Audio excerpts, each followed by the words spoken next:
Hello दोस्तों, welcome to लक्ष्य civil classes. आज हम करने वाले हैं पॉलिटी के 50 महत्वपूर्ण पीवाईक्यूज को।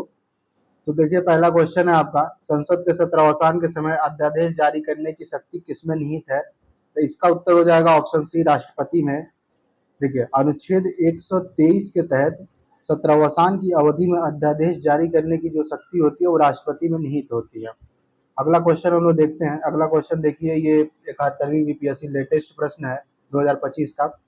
ये प्रश्न क्या है? निंदा प्रस्ताव के बारे में क्या सत्य है? पहला ऑप्शन है, यह अविश्वास प्रस्ताव से भिन्न नहीं है। दूसरा है, यह अविश्वास प्रस्ताव से भिन्न है। तीसरा है, यह प्रस्ताव में कारणों का उल्लेख करना अनिवार्य नहीं है। चौथा ऑप्शन क्या है? चौथा है, सदन की अनुमति इसे प्रस्तावित करने हेतु आवश्यक नहीं है। इसका उत्तर बताइए। इसका उत्तर देखिए, बी और डी दोनों हो जाएगा, क्योंकि जो निंदा प्रस्ताव होता है उसमें कारणों का उल्लेख आवश्यक होता है और इसके लिए सदन की अलग से विशेष अनुमति आवश्यक नहीं होती। इस वजह से ये दोनों सही हो जाएगा। तो ये क्वेश्चन विवादित था, जो कि बीपीएससी ने इसे डिलीट कर दिया बाद में। इस वजह से इसका आंसर क्या हो जाएगा? बी और डी दोनों। चलिए अगला क्वेश्चन हम लोग देखते हैं। अगला प्रश्न, लेखा अनुदान बना है। लेखा अनुदान बना है, इसका क्या उत्तर हो जाएगा? इसका उत्तर देखिए, जो लंबी तो इसका उत्तर हो जाएगा ऑप्शन सी, बजट लंबित होने के कारण निधि आवंटन हेतु। देखिए, अनुच्छेद 116 एक का क के तहत जब तक बजट पूर्ण पारित नहीं होता तब तक अग्रिम राशि के रूप में लोकसभा लेखा अनुदान पारित कर सरकार को निधि देती है। इसका आंसर क्या होगा? Option C. अगला क्वेश्चन हम देखते हैं। लोक लेखा समिति अपनी रिपोर्ट किसको देती है? अपनी रिपोर्ट प्रस्तुत करती है। तो इसका उत्तर क्या होगा? लोकसभा के स्पीकर को। देखिए, लोक लेखा समिति जो होती है अपनी रिपोर्ट लोकसभा के अध्यक्ष को सौंपती है। ये जो लोक लेखा जो समिति होती है इसमें कुल 22 सदस्य होते हैं, 15 लोकसभा के और 7 जो होते हैं वो राज्यसभा से। चलिए नेक्स्ट क्वेश्चन है आपका। देखिए, ये भी लेटेस्ट क्वेश्चन ही है, जो कि 2022 का प्रश्न है। प्रश्न क्या है? निम्नलिखित में से कौन सी संसदीय समिति कार्यपालिका को नियम विनियम बनाने के लिए प्रत्यायोजित शक्ति से संबंधित है? इसका उत्तर बताइए। इसका उत्तर हो जाएगा ऑप्शन बी, अधीनस्थ विधान पर समिति। अधीनस्थ विधान संबंधी समिति जो है वो कार्यपालिका को नियम विनियम बनाने के लिए प्रत्यायोजित शक्ति की समीक्षा करती है। अगला टॉपिक देखते हैं, संसदीय अधिनियम। इसका पहला प्रश्न है, पहला प्रश्न क्या है? हाल ही में भारत की संसद ने 3 तलाक कानून पारित करके भारत के सर्वोच्च न्यायालय के किस वर्ष के विनिर्णय को समर्थन दिया है, जिसमें 3 तलाक को असंवैधानिक बना दिया था? इसका उत्तर क्या हो जाएगा? इसका उत्तर हो जाएगा ऑप्शन डी, 2017। वर्ष देखिए, वर्ष 2017 में प्रसिद्ध सायरा बानो बनाम भारत संघ मामले में सुप्रीम कोर्ट ने 3 तलाक को असंवैधानिक घोषित किया था, जिसके बाद संसद ने 2019 में कानून बनाया। चलिए अगला क्वेश्चन देखते हैं, जो कि 7वां प्रश्न है। भारत में जिला स्तर पर उपभोक्ता विवाद निवारण के संदर्भ में निम्नलिखित में से कौन सा कथन सही नहीं है? पहला क्या है? जिला फोरम उन शिकायतों पर विचार करता है जहां वस्तु या सेवाओं का मूल्य 50 लाख रुपए से अधिक नहीं होता। दूसरा है, राज्य सरकार यदि उचित समझे तो एक जिला में एक से अधिक जिला फोरम की स्थापना कर सकती है। तीसरा है, जिला फोरम के सदस्य में से एक महिला होगी। चौथा ऑप्शन है आपका, उपयुक्त में से एक से अधिक। पांचवा क्या है? उपयुक्त में से कोई नहीं। तो इसका उत्तर बताइए। इसका उत्तर देखिए हो जाएगा ऑप्शन ई, उपयुक्त में से कोई नहीं, मतलब सारे कथन जो हैं वो सारे सत्य हैं। देखिए, उपभोक्ता संरक्षण अधिनियम 2019 के तहत जिला फोरम 50 लाख रुपए तक के मामले की सुनवाई करता है तथा इसमें महिला सदस्य का होना अनिवार्य है। चलिए नेक्स्ट क्वेश्चन हम लोग देखते हैं। नेक्स्ट टॉपिक है आपका सर्वोच्च न्यायालय। इसका पहला प्रश्न है, सर्वोच्च न्यायालय एक। इसका उत्तर क्या होगा? इसका उत्तर हो जाएगा आपका ऑप्शन ई, उपयुक्त में से एक से अधिक। ठीक, देखिए, सर्वोच्च न्यायालय एक संघीय न्यायालय भी है, मानव अधिकारों का संरक्षक भी और संविधान के अंतिम व्याख्याकार भी है। इस वजह से ये चारों प्रथम जो है वो सारे सही होंगे। नेक्स्ट क्वेश्चन, भारत के सर्वोच्च न्यायालय की स्थापना हुई थी। इसका उत्तर क्या होगा? इसका उत्तर हो जाएगा ऑप्शन डी, भारतीय संविधान द्वारा इसकी स्थापना हुई थी।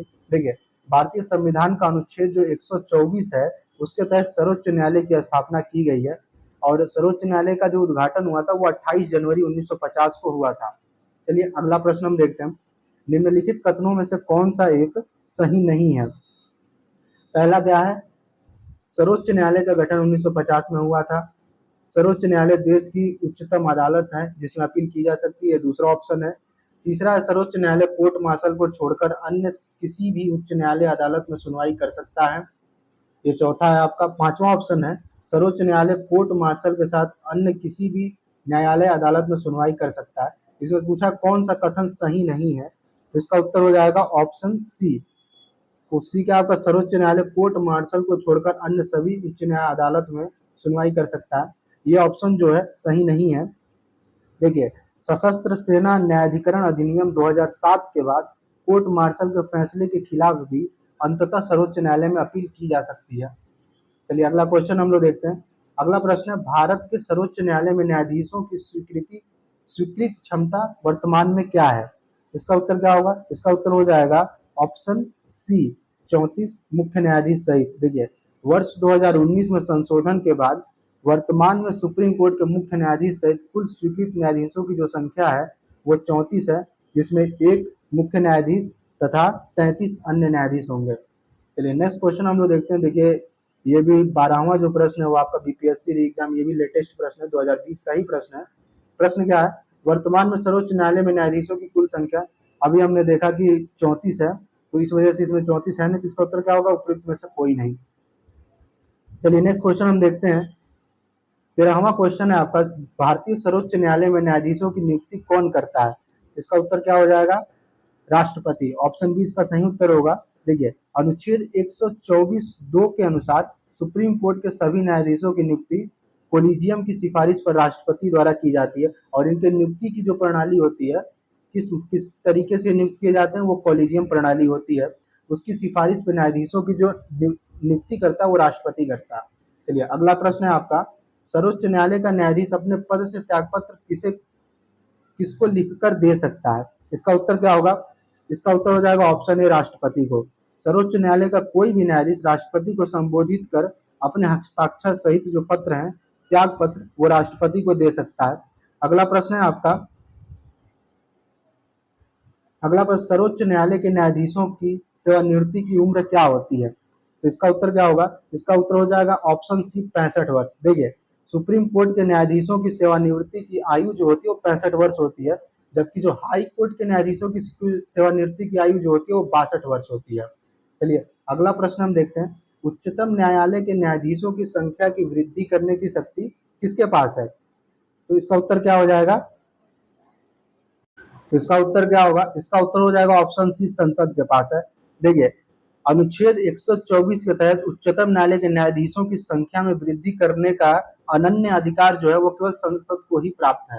चलिए 17वां क्वेश्चन देखते हैं, ये भी एक देखिए, ये लेटेस्ट प्रश्न है 17वां, जो कि बीपीएससी भी जो 69वीं बीपीएससी थी उसमें पूछा गया था, जो कि हुआ था 2023 में। तो पहला ऑप्शन क्या है आपका, सुप्रीम कोर्ट कोलिजियम एक 5 सदस्यीय निकाय है जिसकी अध्यक्षता भारत में मौजूदा मुख्य न्यायाधीश करते हैं, और उस समय इसमें न्यायाधीशों के कार्यरत 4 अन्य वरिष्ठ न्यायाधीश शामिल होते हैं। दूसरा ऑप्शन क्या है, संसद ने विधि द्वारा कोलिजियम प्रणाली का प्रारंभ किया था। और तीसरा है, उच्चतम न्यायालय और उच्च न्यायालय के न्यायाधीशों की नियुक्ति कोलिजियम प्रणाली के माध्यम से की जाती है। और चौथा ऑप्शन है, कोलिजियम प्रणाली की शुरुआत 1993 में न्यायाधीश पीएन भगवती के ऐतिहासिक फर्स्ट जजेस केस के उपलक्ष्य में की गई थी। बताइए इसमें से कौन सा कथन सही है। इसका उत्तर क्या होगा, इसका उत्तर हो जाएगा ऑप्शन ए, 1 और 3। देखिए, सुप्रीम कोर्ट कोलिजियम एक 5 सदस्यीय निकाय है जिसकी अध्यक्षता भारत में मौजूदा मुख्य न्यायाधीश करते हैं, और उस समय इसमें न्यायालय के 4 कार्यरत अन्य वरिष्ठ न्यायाधीश भी इसमें शामिल होते हैं। और उच्चतम न्यायालय और उच्च न्यायालय के न्यायाधीशों की नियुक्ति कोलिजियम प्रणाली के माध्यम से की जाती है। देखिए, इसलिए इसका जो होगा ऑप्शन क्या होगा, ऑप्शन ए इसका सही उत्तर होगा। चलिए अगला प्रश्न हम देखते हैं। अगला प्रश्न है, निम्नलिखित में से किसका संबंध भारत के सर्वोच्च न्यायालय से है। इसका क्या उत्तर होगा, इसका उत्तर हो जाएगा ऑप्शन डी, उपयुक्त में से एक से अधिक। देखिए, कोलिजियम प्रणाली, अपीलीय क्षेत्राधिकार, फिर उसके बाद से मूल क्षेत्राधिकार जो कि अनुच्छेद 131 में है, इन तीनों का संबंध जो है वो सर्वोच्च न्यायालय से है।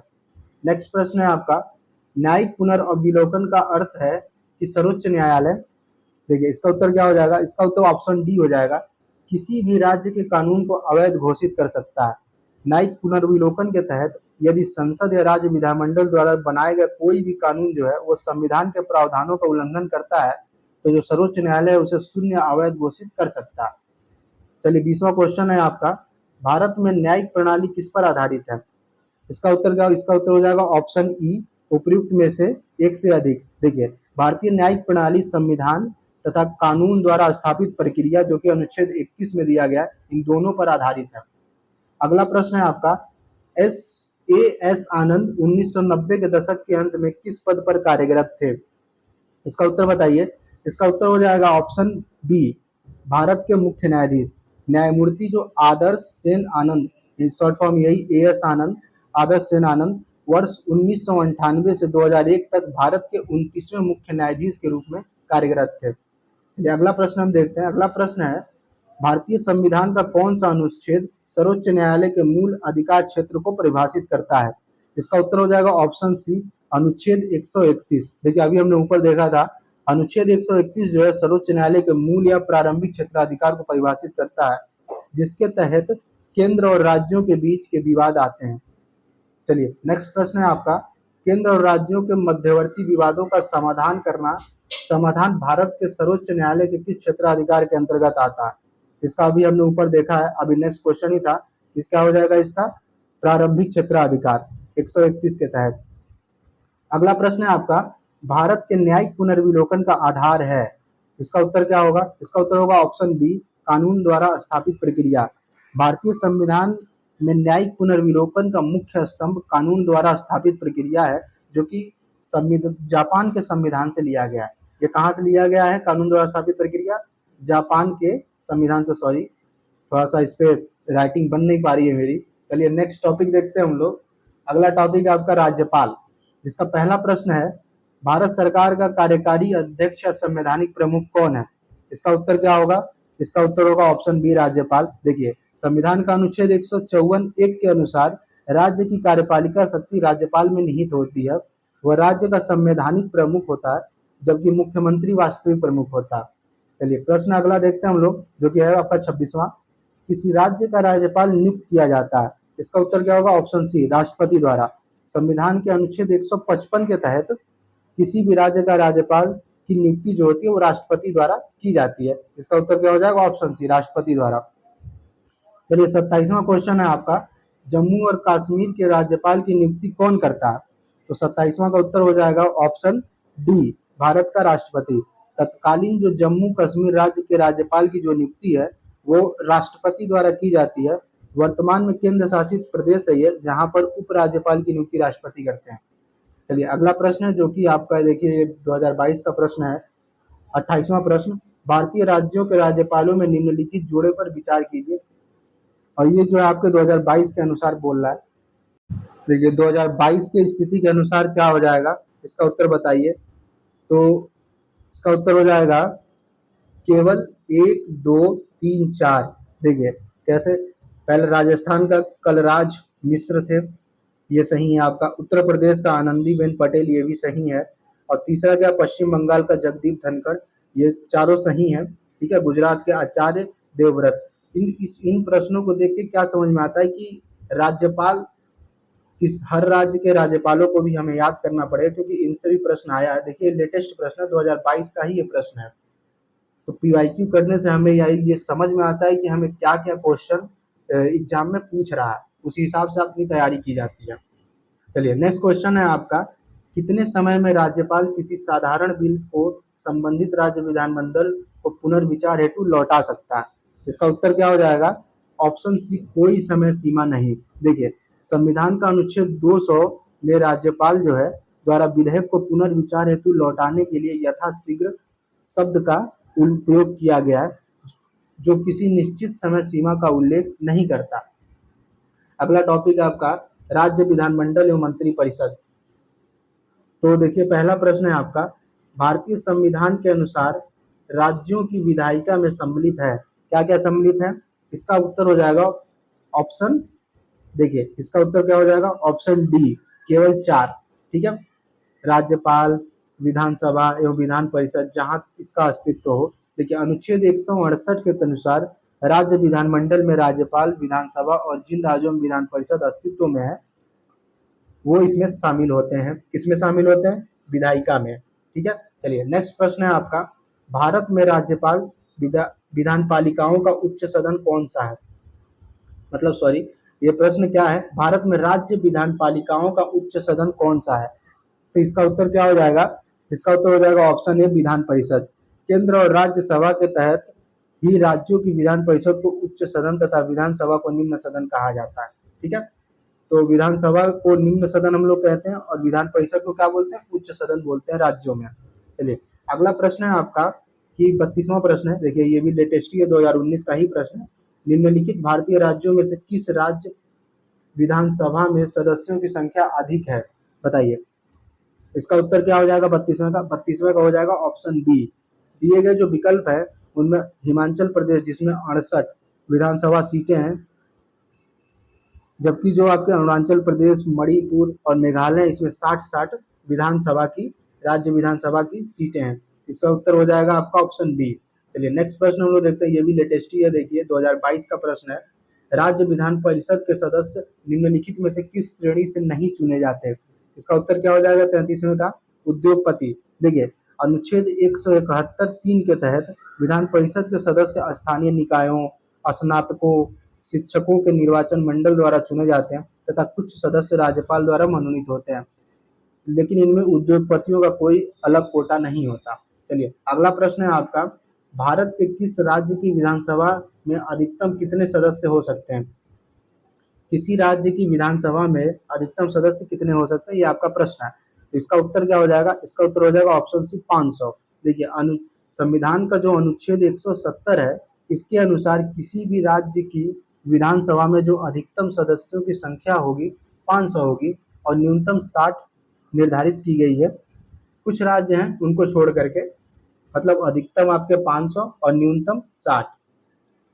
नेक्स्ट क्वेश्चन है आपका, भारतीय संविधान के निम्नलिखित अनुच्छेदों में कौन राज्य की विधानसभाओं के निर्वाचन का प्रावधान प्रस्तुत करता है? इसका उत्तर क्या हो जाएगा? ऑप्शन ए, अनुच्छेद 170। अनुच्छेद 170 राज्यों की विधानसभाओं की संरचना और उनके निर्वाचन संबंधी जो प्रावधान है उनको स्पष्ट करता है।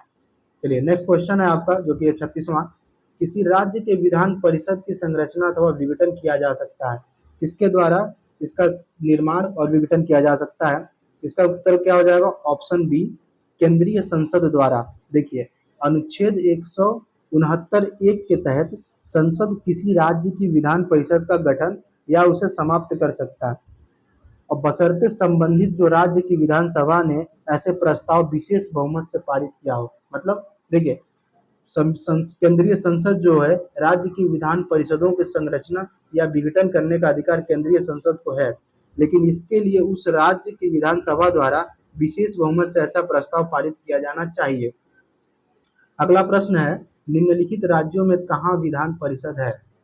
इसका उत्तर क्या हो जाएगा? इसका उत्तर आपका हो जाएगा, देखिए इसका उत्तर इसमें केवल 4, इसका उत्तर ऑप्शन डी होगा, केवल 4 बिहार में विधान परिषद है।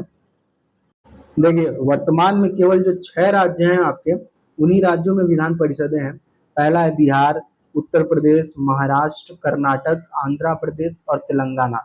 ठीक है, चलिए नेक्स्ट प्रश्न हम देखते हैं, यदि किसी राज्य की विधानसभा का अध्यक्ष पद त्यागना चाहे, मतलब जो विधानसभा का अध्यक्ष है वो पद त्यागना चाहे तो उसे अपना त्यागपत्र देना चाहिए। इसका उत्तर क्या हो जाएगा? इसका उत्तर हो जाएगा ऑप्शन सी, उपाध्यक्ष को। देखिए 179 ख के अनुसार विधानसभा का अध्यक्ष अपना त्यागपत्र उपाध्यक्ष को संबोधित करके देता है।